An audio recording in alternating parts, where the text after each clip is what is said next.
જે education ministry દ્વારા પરિપત્ર કરવામાં આવે છે કે જેની અંદર નીટ યુજી પરીક્ષા કે જે 12મા પછી લેવાય છે MBBSના એડમિશન માટે, અને એમાં પાસ્ટમાં ઘણી બધી ધાંધલીઓ જોવા મળેલી છે કે જેમાં પેપર લીક ને એવું બધું સામે આવે છે.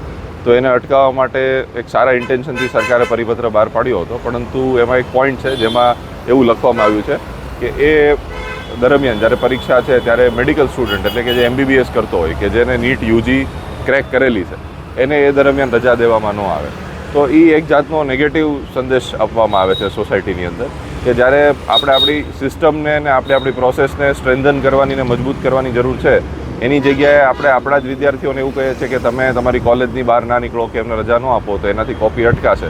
તો એ એક નેગેટિવ ઓલું જોવા મળે છે. એટલે હું પર્સનલી આ વાતથી અગ્રી નથી કરતો. આની જગ્યાએ જો સરકાર પોતાની પ્રોસેસ સ્ટ્રેન્થન કરે અને પેપર લીકને અટકાવે તો એ વધારે સારું રહે. પાસ્ટમાં પણ જોશો જ્યારે એકચ્યુઅલી આ પેપર લીક થયા હતા અને એક રાષ્ટ્રીય મુદ્દો બની ગયો હતો, જેમાં એજ્યુકેશન મિનિસ્ટ્રી પણ ઇન્વોલ્વ હતી, લોકસભાની અંદર પણ આ વાત થઈ હતી, તો ત્યારે પણ તમે જુઓ તો એની અંદર કોઈ વિદ્યાર્થીનું નામ સામે નહોતું આવ્યું, પરંતુ જે દલાલો છે, જે એજ્યુકેશનના જે આપણા ભણતરના દલાલો છે તેઓનું નામ સામે આવ્યું હતું.